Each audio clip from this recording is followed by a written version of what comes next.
문학으로 만나는 삶의 이야기들이 잔잔한 감동으로 찾아가는 김은자의 행복한 문학, 김은자 시인입니다.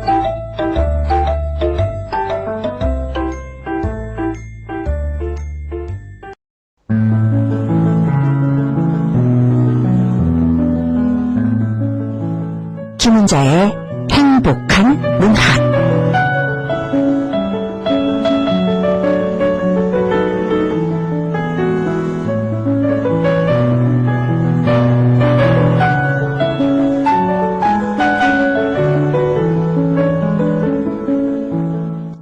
나태주 시인은 내가 사랑하는 계절이라는 시에서 1년 중 11월이 가장 좋아하는 달이라고 고백하고 있습니다.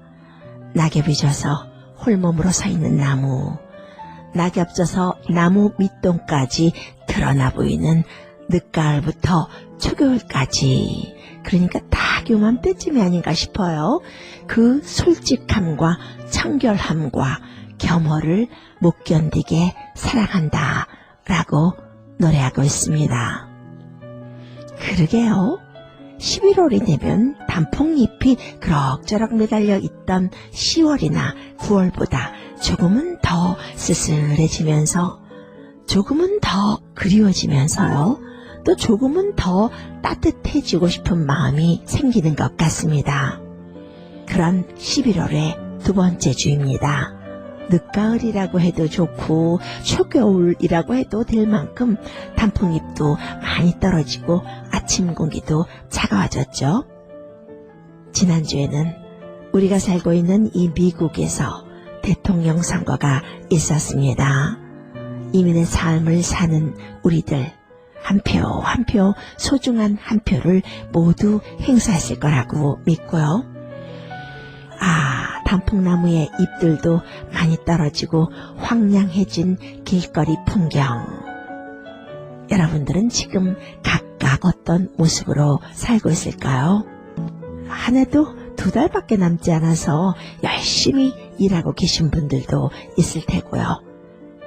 11월이 되면 왠지 스산하고 쓸쓸해서요, 추억을 더듬어 보는 시간을 보내는 분들도 있을 테고요.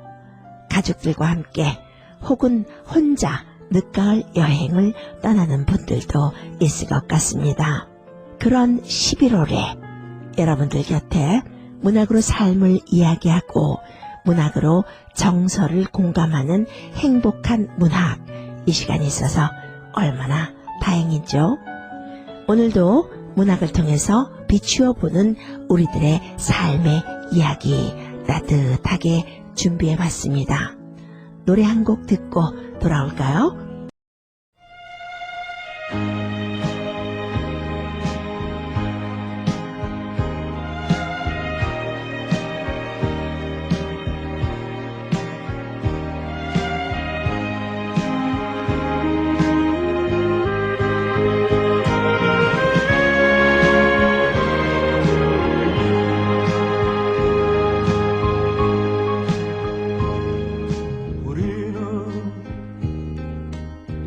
빛이 없는 어둠 속에서도 찾을 수 있는, 우리는 아주 작은 몸짓 하나로도 느낄 수 있는, 우리는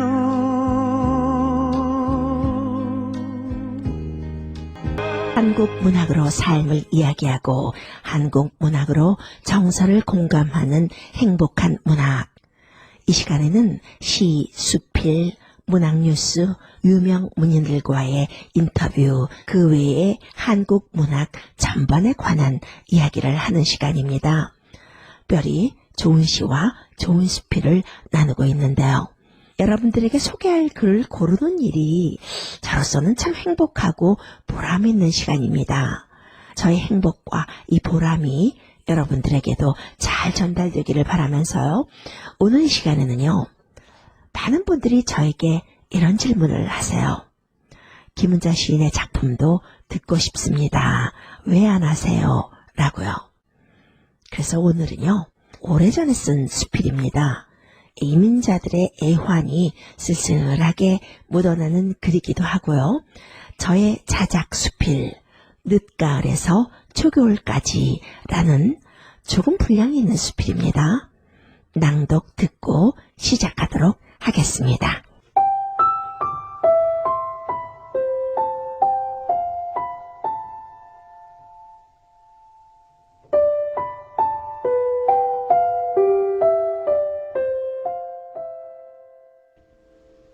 (1월) 여행. 그것은 분명 어머니와 나의 은밀하고도 은밀한 (1월) 여행이었다. 한국에 도착했을 때 서울의 거리는 손바닥보다 더 큰 플라타나스 나뭇잎이 얼굴처럼 거리를 나뒹굴고 있었다. 그리운 얼굴들이 뚝뚝 떨어지는 서울의 길을 자동차들은 찬바람을 일며 달렸고 더러는 자동차 바퀴에 얼굴들이 잘잘이 부서지며 몸부림을 쳤다. 늦가을에서 초겨울까지 나는 아버지를 2해 전 떠나보내고 지난해 이맘때쯤이 되었을 때 혹독하고 혹독한 그리움의 열병을 알았다. 떨어지는 나뭇잎 하나하나에도 내일이면 거리에 버려야 할 모아놓은 낙엽 더미에도 모두가 돌아가신 아버지의 얼굴이었다. 아버지의 얼굴은 찬바람에도 흩어지지 않고 낙엽 더미에 고여 온통 나를 적셨다. 생전 딸들에게 유난히 자상하시고 다정하셨던 아버지는 어릴 적 나와 언니가 다투면 혼을 내지 않으시고 조용히 둘의 손을 잡고 골방으로 데리고 가 손잡고 기도를 하셨다. 어린 내가 보기에도 참으로 간절한 기도였다. 기도가 끝난 후 아버지는 언니와 나의 손을 맞잡게 하고 번갈아가며 소리를 내어 기도를 시켰다. 언니와 나는 기도를 하다가 마침내는 눈물, 콧물, 범벅이 되어 울었고 기도가 끝나면 눈물, 콧물, 범벅이 된 끈적끈적한 손으로 전보다 더 다정한 모습으로 소꿉놀이를 하곤 했다. 아버지는 그렇게 우리에게 사랑하는 법을 일러주셨다.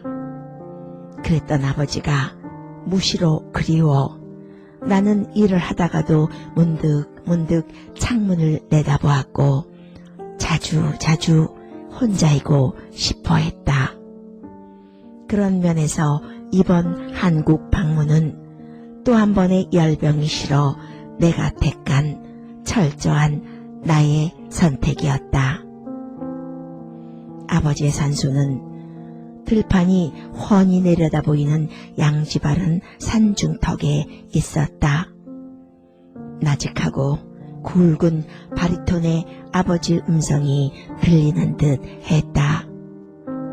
산소에 다다르자 어머니는 만 4년을 알아놓으셨던 아버지의 머리를 비키시듯 아버지의 묘지를 어루만지셨다.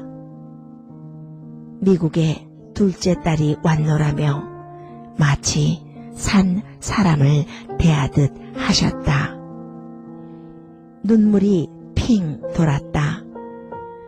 나는 묘지 옆에 서 있는 빨갛게 물든 단풍나무에 얼굴을 돌려 단풍이 참 곱네 하면서 천연덕스럽게 나뭇가지를 꺾었다. 그날 나는 산을 내려오면서 문득 어머니를 업고 싶었다. 어느새 한 줌의 바람보다 더 가벼워지신 나의 어머니. 어머니는 무척 즐거워하셨다. 그 저녁 나는 산에서 꺾어온 단풍 나뭇가지를 물에 담아 어머니 부엌 싱크대 옆에 놓았다. 아버지 묘지에 비가 내리면 함께 비를 맞고 눈이 오면 함께 눈을 맞으며 아버지와 함께한 나뭇가지가 나에게는 특별하게 느껴졌다. 미국에 떨어져 있는 나보다 더 효성스러워 보였고 아버지 옆에 언제나 있었다는 것이 나보다 몇 배는 행복할 것 같아 나는 수시로 빨갛게 물이 든 나뭇가지를 바라보았다. 바람소리가 들리는 것 같았다. 며칠이 지나 나뭇잎이 비시시 말라도 나와 어머니는 약속이 난 듯 그 나뭇가지를 버리지 않았다. 남동생이 나를 마중 나와 어머니 집에 도착했을 때 어머니는 방이 4씩이나 되는 넓은 아파트에서 혼자 살고 계셨다. 나는 미국으로, 오빠 역시 오래전 캐나다로 이민을 갔고 그나마 부근에 살던 남동생은 아버지가 돌아가신 이후 아내와 아이들을 캐나다로 조기 유학을 떠내보내고 기러기 아빠가 되어 있었다. 한국을 방문할 때면 을에 이불을 들고 내 방을 찾아와 옛날 얘기를 조르던 어린 조카들은 보이지 않고 남동생은 아이들이 내가 온다 하자 고모 옛날 얘기를 들어야 하는데 했다는 전화 통화 얘기만을 전하며 왜 그런지 어머니보다 더 쓸쓸하게 웃었다. 어머니 집 부근에 사는 형부 역시 아이들을 음악 공부를 시킨다며 언니와 조카 둘을 비엔나로 떠나보내고 가끔 어머니를 찾아뵙고 있었다. 모두를 떠나보낸 어머니. 문득 나는 한국에 방문해 있는 동안만이라도 완전한 딸로 돌아가고 싶었다. 매일 새벽이면 어머니는 새벽 예배를 다녀와 곧바로 나를 위해 아침 식사를 준비하셨다. 새벽마다 들려오는 어머니의 도마 소리는 어둠을 부숴 몰아내 주었고 고소한 참기름 냄새는 아침을 깨우는 음악 소리 같았다. 아침 식사가 끝나면 나는 어머니와 쇼핑을 다녔다. 내가 원하는 모든 것들을 어머니는 숙제처럼 적어가지고 다니시며 딸의 짐가방에 채곡채곡 쌓아주셨다. 어쩌다 나 혼자 나가게 되는 날이면 어머니는 그 옛날 어릴 적처럼 혹시 내가 길을 잃을까 염려하셨다. 내가 외출을 했다가 조금이라도 늦게 되면 어머니는 아파트 베란다를 내려다보시며 나를 기다리셨다. 나를 기다리는 어머니에게 손을 흔들며 냉큼 올라가면 어머니는 나를 위해 부랴부랴 저녁상을 차리셨다. 저녁 식사가 끝나면 우리는 아파트 앞 공원을 함께 걸었고 밤이 되면 밤이 새도록 이야기를 하다가 잠이 들었다. 어머니가 먼저 잠드시면 나는 얘기를 중단하고 어머니 얼굴의 주름을 찬찬히 살펴보았다. 지난 세월들이 얼굴 주름 사이로 삐죽삐죽 튀어나오는 것 같았다. 어머니 머리맡에 그 옛날 아버지와 함께 목련꽃 앞에서 찍은 사진이 걸려 있었다. 어머니의 사진을 보니 어머니의 젊은 시절이 떠올랐다. 내가 먼저 잠이 들면 어머니 역시 나의 얼굴을 살피셨으리라. 어느 날 아침 어머니는 나를 보고 이제 너도 늙어간다 하시면서 로션을 내미셨다. 어머니와 나는 덕수궁 돌담길을 걸었다. 샛노란 은행잎이 거리를 물들였을 때 나는 엄마, 우리 소풍 가요 하면서 어머니를 졸랐다. 어머니는 흔쾌히 승낙했고 나는 어머니와 함께 덕수궁 돌담길을 걸으면서 어머니가 나의 글 쓰는 일에 대해서 무엇보다 기뻐하고 있다는 사실을 알게 되었다. 시를 쓰려면 사람을 깊이 사랑해야 한다 라는 말을 여러 번 하시면서 나를 찬찬히 쳐다보시곤 했다. 한국의 남한산성은 아름다웠다. 산이 금세라도 내게로 쏟아질 것 같았다. 산장에서 아침 식사를 하고 나오는데 식당 앞 누군가 널어놓은 시래기가 얼음얼음 비를 맞고 있었다. 어머니는 그 시래기를 보면서 잠시 생각에 잠기시는 듯 하더니 저 시래기가 하잘것없는 것 같지만 그렇지 않다. 한자리에서 비도 맞고 눈도 맞으면서 찬발 안에 여러 번 얼었다 녹았다 되풀이해야 깊은 맛이 우러나는 시래기가 되는 거야 하셨다. 나는 어이없게도 어머니 앞에서 울고 말았다. 웃고 울었던 시간들, 어머니와 나 둘만의 그러했던 시간은 실로 오랜만이었다. 나는 대학 졸업 후 몇 년도 지나지 않아 결혼을 하여 남편을 따라 미국 온 후 23년이란 세월을 딸이란 위치에서가 아니라 아이들의 어머니란 이름으로 정신없이 살았다. 미국에서 낳은 두 아이들 모두 대학으로 떠나고 난 23년이 지난 후에야 잠시 동안 불완전한 어머니의 딸로 돌아온 것이다. 그런 딸을 어머니는 완전한 딸로 대해 주셨다. 미국으로 떠나오기 전날 나는 무엇보다 어머니의 부엌을 정리해드리고 싶었다. 아침 일찍부터 일어나 찬장의 그릇을 모두 꺼내어 하나하나 정리를 시작했다.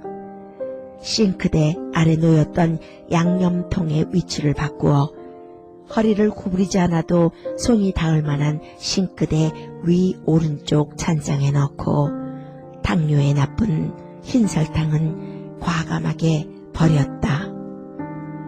그렇게 많던 그릇들이 안 보여서 묻자 다 죽으면 다 소용없는 것이라며 짤막하게 말씀하시는 것을 보니 아마 불쌍한 사람들을 나누어 주셨나 보다. 그렇게도 깔끔하셨던 어머니가 비빔밥을 드실 때 밥그릇 옆에 묻어있는 머리카락을 함께 비벼 드시는 모습을 보고 떠나기 전 부엌을 구석구석 반들반들 윤을 내주고 싶었다. 그날 밤 부엌 청소가 끝나고 베란다에 나가 불빛에 흩어지는 빗줄기를 무심코 바라보았다. 불빛을 보니 왠지 미국으로 돌아가고 싶지가 않았다. 그런 내 맘을 알아채셨는지 어머니는 어느새 내 옆으로 다가와 슬며시 나의 손을 잡았다. 늦가을인지 초겨울인지 비 내리던 밤 우리는 함께 울었다 웃었다 하면서 그렇게 하염없이 창밖에 비를 바라보았다. 떠나는 날 밤새 내린 비 때문인지 초교일 날씨가 완연했다. 어머니는 미국으로 떠나는 둘째 딸을 위해 새벽 일찍부터 아침을 준비하셨다. 잠결에 들리던 어머니의 도마질 소리는 옛날이나 그때나 똑같았지만 떠나는 날 아침에 듣는 어머니의 도마질 소리에는 이상한 울림, 숨결 같은 것이 있었다. 곧 또 만날 수 있겠지 라는 말이 두 모녀에게는 최고의 위로였으리라. 어머니는 갑자기 말수가 적어진 나를 보고 신랑 곁으로 떠나는데 좋아해야지 하셨다. 나는 그런 어머니를 똑바로 바라볼 수가 없었다. 짐을 들고 내려오는데 아파트 베란다가 더없이 쓸쓸해 보여 나를 아프게 했다. 23년 만에 어머니와 내가 만든 20일간의 밀월 여행. 살면서 나는 그 추억으로 때마다 찾아오는 그리움을 풀며 살 것이다. 케네디 공항을 빠져나오자 어느새 옷을 벗고 겨울채비를 하고 있는 나무들이 나를 맞았다. 차창밖 조지 워싱턴 다리의 불빛이 허드슨 강의 물결로 부서져 고요로 쏟아지는 밤. 뒤돌아보면 아직도 그 자리에 서 있을 것 같은 어머니가 나를 더욱더 강한 어머니로 태어나게 하신 것이다.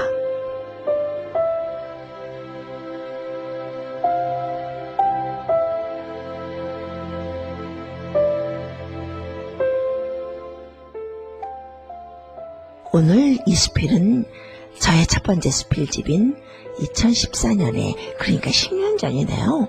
그때 발간한 슬픔은 발끝부터 물들어온다 라는 수필집에 실린 글입니다. 저 역시 여러분들과 똑같이 이민의 삶을 경험한 사람이고요. 친정 식구는 아무도 없는 이 미국에 와 살면서 가끔씩 한국에 가면요, 어머님과 지내다가 다시 돌아와야 할 때 그 순간이 참 먹먹했던 때였던 것 같습니다.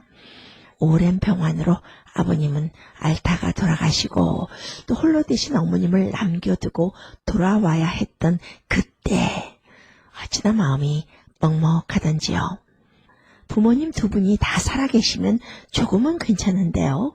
한 분만 계시고 또 혼자 되신 지 얼마 안 되었을 때 자식들이 바라보는 모습은 참 마음이 아픈데요. 나만의 얘기는 아닐 것 같습니다. 그때 그 아이들은 어느덧 장성을 해서 가정을 갖고요. 그 속에 저희 어머니는 이제 이 세상 사람이 아닙니다. 여러분들도 그렇겠지만 부모님이 돌아가신다고 어디 돌아가신 건가요? 돌아가신 계절이 되면 혹은 함께했던 계절이 되면 나 같은 경우는 늦가을 딱 11월 이즈음인데요. 친정어머니와 함께했던 그때의 추억이 새록새록 되살아나는 것 같습니다. 여자분들에게는 영원히 살아계신 분이 친정어머니가 아닌가 하는 생각이 들어요. 우리들의 어머님이 그렇잖아요. 자식은 여럿 있지만 자식들이 모두 생업에 뿔뿔이 흩어져서 제살기 바쁘고요.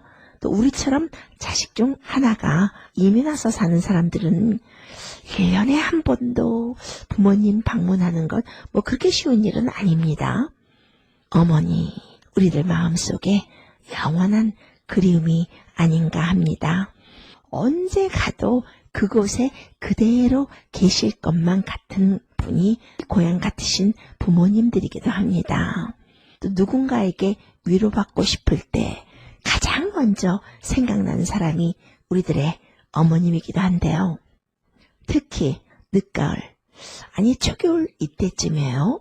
나뭇잎은 거의 떨어지고 세상은 회색으로 스산하게 변하고 있고 마음속에는 구멍에 찬바람이 좀 쌩쌩 부는 것 같고 뼛속이 시린 것 같고 나 혼자만 외로운 것 같은 11월 이 즈음 저에게도 이렇게 생각나는 추억이 있네요. 이 글은 10여 년 전에, 아니 그보다 한참 전에 쓴 글인데 10여 년 전에 발표를 한 글이죠. 또 11월 이쯤이 되면 생각나는 수필이기도 해서 여러분들에게 소개해드렸습니다. 오늘은 여러분들과 제 첫 번째 수필집 슬픔은 발끝부터 물들어온다에 실린 늦가을에서 초겨울까지 라는 제목의 수필을 소개해드렸습니다. 늦가을에서 초겨울까지 여러분들 가슴속에는 어떤 글들이, 어떤 사연들이 담겨 있을까요?